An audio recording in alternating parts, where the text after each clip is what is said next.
magandang buhay mga ka-agri. Nandito tayo sa part 2 ng ating video sa punlaan ng mangustin. Dito po rin po yan sa Bagong Silang. Ito si Ate Mila. Ate, may ilang taon na po kayo nagpupunla ng mangustin? Ano, isang taon pang buto yan. Hindi, kayo po bilang magpupunla. Nagpupunla. Tagal-tagal na. Si Ate Mila, yan o. Kasi ito, lahat ito, Lalaki. punla na namin siya. Yan. Doon sa unang pinagmuna namin na 2 puno. Ang distance po niya, mga ilang metro? Dapat gis. Jeez, parang gusto ko pang 14 ngayon eh. Sobrang Yan naman, Eric, 10 10 metro. naman siyang putulan. Pwedeng putulan. Ganito, oh. Yan, Halimbawa, pang-abot na siya. Opo. Ayun, ay mo, pinutulan ko na ito. Dahil mawawala na. Ito nang malaylay. Opo. Anong hirap ng ano? Pamimitas po na rin. Pinutol ko na ang mayor nito. Dahil masyado ng, ayun nga, gusto ko ng putulan din. Putol. Ang nangyayari pag naputol, gumaganda ang sanga niya dito. Nagpuputol din po kayo ng gitna. Sa gitna. Yung mayor hindi. Sa dulo. Hindi ang mayor, hindi kami nagpuputol ng mayor. Ay sadya pala siya eh. Mga sanga-sangang ganito. Hindi ang putol. Ayun oh, parang rin putol ang gitna sa taas. Ay hindi, malamang nabagsakan lang yan. Nabagsakan. Putol. Sa amin pinuputol ko, ang bawa parang bumaba. Wala, hindi. Hindi na kayo, ito nyo, hindi na sila nagpuputol.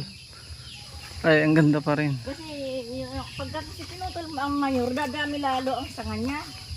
Ayaw po, nadami nga. Pinuputol mo. Hindi ako nagpuputol ng mayor. Maraming mahirap pamitas lalo. Sanga lalo.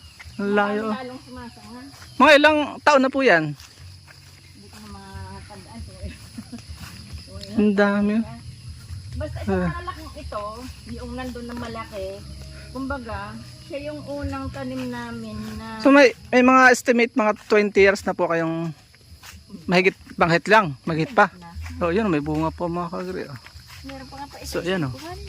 Yan, oo. Nakatikim tayo ng isa. Meron pa nga ulit pa isa-isa. Berde. Ang ganda o. May malaki hinog. Hindi rin po nadadala din po ng bagyo. Ano siya? Matibay siya sa... Matibay sa bagyo talaga. Ang puno. Pero ang dahon niya mahina. Nababagsak po ang mga dahon. Ano ko? Oo, namamagpapalaglag. Nalalaglag. Pero nabalik din. Kaya siya, kumbaga matibay ang puno niya. Hindi siya maibagsak ng bagyo kasi nawawala na ang dahon niya. Sa ngayon po marami din nabili sa inyo ng punla. Marami. Sa... Noong ano nga ay may kumuha sa amin yung 200. 200. Ang dami yan po. Si Marasigan. Magkano pong benta nyo doon? 200 na yan. Yun na yung 450 yung binibenta 450 ano? Dati nung bumili yata ako 300 lang ano? 350? 350. 350 yun. Pero ang tagal na po, 6 years na. Oh, tignan mo 6 years lang 6 bumula years. ka. Bibili ka ng mga tagto 200. Ilang taon yun? Ano po ang mga presyuhan ninyo ng pananim? Yung sunod-sunod? Adi, may ano, hindi ka magbibenta ng maliit. Ang maliit, pinakamaliit po, magkano? Hindi ako na ano, 200. 200. Ayun. 250. 250, 300. Depende nga sa... Sunod-sunod ang presyo. May 350. Kasi lalo noon, pagka may bumibili, tulad noon ng mga eskwela ng hina. Opo. Basta Dami. nakawakit ko, binigyan ko na 100. 100, 1 pit. Pero wala na kayo ngayon gayon. Ito kasarapan oh. Ang kukit ano. So alam niyo na po ang presyuhan. Ayun, ang mga ano namin. Yun po, ito pong nasa punlaang are, magkano are? Ito nung 20, ano yan, 2019 na gusto yan. Magkano hanap po are? Shh, wag. Ito po ate, magkano na itong ganito? Depende sa size oh. Kaya dyan ng ano. Ano, 350 pwede na pagka ikaw. 350. Malalaki na rin. Marami-rami. Hindi kasi pagka kumukuha sa akin ng 100. Ayun, nakakabawas-bawas. Kita mo yan. Ang dami. Ito at yun. Nabansot are. Oo, 1 taon ng bunga.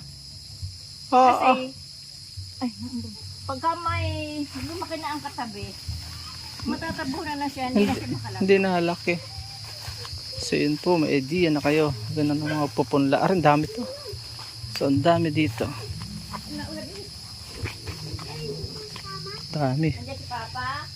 Iiwanan ko na lang po sa inyo ang contact ni ate. Ayan ang paalam and God bless. At dyan po nagtatapos ang maikli natin vlog. Kung kayo po ay mahilig sa mga itong klaseng upload, huwag niyo po kalimutan mag-subscribe at i-hit nyo na rin po ang notification bell para updated po kayo sa aming mga upcoming videos. Paalam muna po sa ngayon. Bye bye and God bless.